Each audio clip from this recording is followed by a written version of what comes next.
What do you guys do? Why do you guys do this to me? Hey folks, Christians again, welcome back to Video Dolly Friends. And this is another request, this time for Carrie.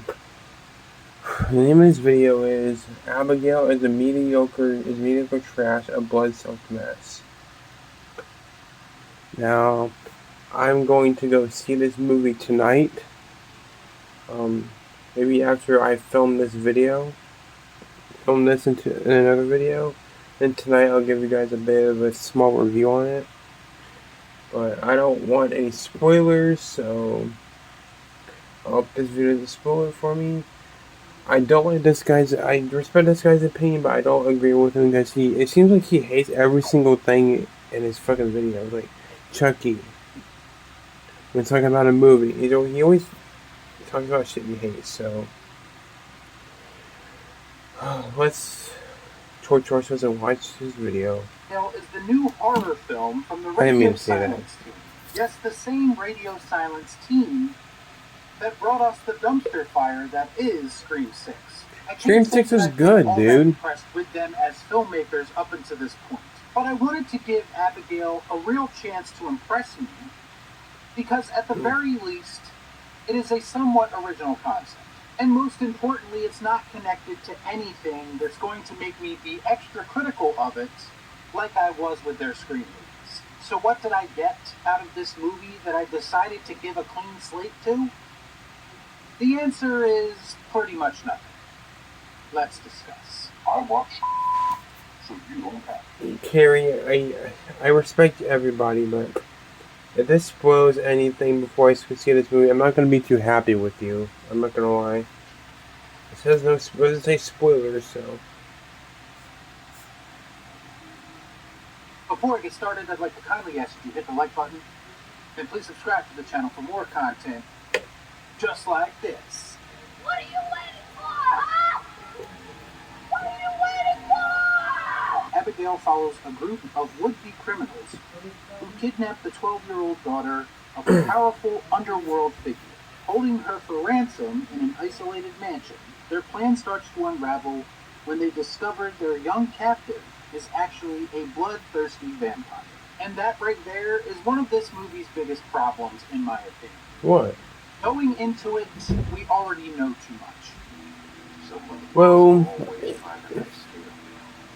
there's this kind of whodunit aspect to this film in the first act, which probably would have been a lot more intriguing if we didn't already know from the trailers that Abigail is a vampire.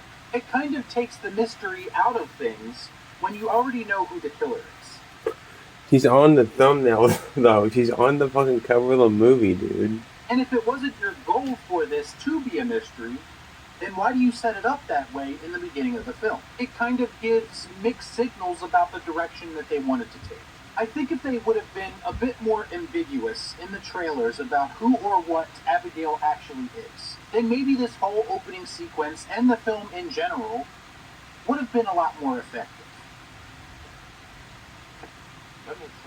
That being said, I do think the character of Abigail and how vampires are portrayed in general in the film is one of the better aspects of it. The actress who plays Abigail, Alicia Weir, I thought did a great job playing both sides of this character. When it seems she looks really innocent girl and the bloodthirsty killer, and she's very believable in both roles. They do toy with the rules just a little bit as it pertains to what we know about vampires in movies. I like it when movies set up their own set of rules to make their vampires a bit more unique. And this film has a little bit of that going on, so I have to give it props for that. The downside of that is the movie tries to do this whole played out, self-aware thing. The thing that the original Scream did so well back in 1996, and that modern Hollywood can't seem to pull off without it feeling cringe. You've seen the scene in the trailers for Abigail where the characters are talking about the different vampires from different movies. And when you see it in the movie, it's just not as clever or as witty as they want it to be. In fact, I could say the same thing about most of the dialogue in this movie. A lot of it comes off as very try-hard, perhaps trying too hard to be cool and failing at it. As for the characters, they range from decent to forgettable to downright obnoxious. Well, maybe they're just Dan down Stevens there. did a decent job playing the douchebag character of this story. Maybe those characters are just there to get killed, so you don't feel sorry for them. As for Melissa Barrera's lead character, I understand that this is a sensitive subject for some. You got to cross the line. Right. And I don't know if it's the writing or her performance, but in this movie, like other movies she's done, Who? her character comes off as very dry to me. Just these emotionless vessels reading off of a cue card. Maybe that's intentional, I don't know. But it does make it difficult to get invested in any character that she plays. And they do desperately try to make you care about her, giving her a tragic backstory and a long-lost child. And she's the only one who shows care and compassion towards Abigail initially. But at the end of the day, her whole character feels very cliché to me.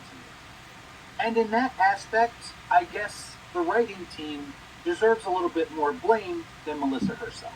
She even has this mysterious stranger moment that we've seen in movies a million times before.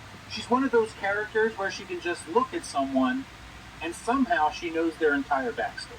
It really just feels like they're hitting familiar beats with her to get us to an inevitable and predictable conclusion. One of the things that I did like about the movie was its use of practical effects. It's very refreshing to not see CGI blood in a modern horror movie. Okay, it's good. It's got practical effects. There's a lot of blood spilled. The pure horror moments are fine, I guess, but there's nothing really that's all that memorable. The other positive is the setting. I'm just a sucker for a gothic, creepy old mansion. And I do think the film uses that location pretty effectively. Another aspect to this movie that I found to be very underwhelming was its finale. Now, obviously, I can't get into spoilers because I try to be as spoiler-free as possible. Thank you. That's what I was waiting for. No spoilers. But this is one of those movies where it feels like it's doing twists and turns just for the hell of it. I like his shirt. Random Shirt's to the pretty point cool. where I'm not sure it all meshes narratively. No, don't like that. There's a couple of double crosses, some switching sides, good guys turning into bad guys, and bad guys turning into good guys. So it really makes you call into question the motivations of these characters, and it does make the ending feel a bit messy and convoluted. I actually kind of got to a point where I was a little bit checked out towards the end of the film, because it felt like things were just happening for the sake of them happening. All of the switching back and forth just made me care less and less about the characters or their stories. The twists in a film have to feel earned if they are to be effective, and I just didn't get that feeling. How can you not hear? Like this. Hmm. Bottom line, Abigail was pretty much exactly what I expected from the trailers, and that's mostly because the trailers reveal too much about the film. I wasn't really shocked or intrigued by much at all, either from a narrative standpoint, from a filmmaking standpoint, or from an overall horror standpoint. This very much feels like the Megan of 2024. It's applying a very familiar formula while also trying to keep the illusion with bells and whistles. You mentioned Megan in a negative way. She's watching you, man.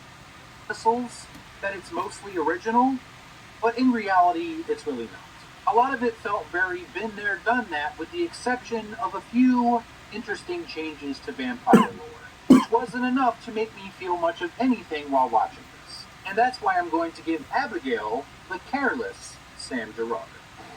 Who's that? Yeah, I don't agree with this guy's opinion at all. With certain movies or TV shows, I personally love the Chucky TV show. I personally, obviously, if you guys are new, I personally love Megan. I personally will probably more than likely love Abigail. It's opinions are opinions, man. I mean, I don't know what to say. I mean, he seems like a caring guy. It's just he watches these things that he hates, like the Chucky TV show, but I don't know. I appreciate him being honest. Just, his videos, I just don't really care for because I don't agree with his opinions on any movies or TV shows because I like all the stuff that he hates, pretty much. But yeah. Thankfully, no spoilers. I didn't. When I said those short shows in the beginning of this video, I meant because because we're going to get spoiled. And since it's a request, I could not stop the video, so I will give him this. Thank you for not spoiling the movie for me, because I'm going to go see it. I'm going to go see it tonight, and I'll post a short review on it tonight after I go see it when I get back home. But yeah, more videos coming until my review for Abigail tonight, so stay tuned for that. Thanks for watching, guys. Take care. Peace out. Bye bye.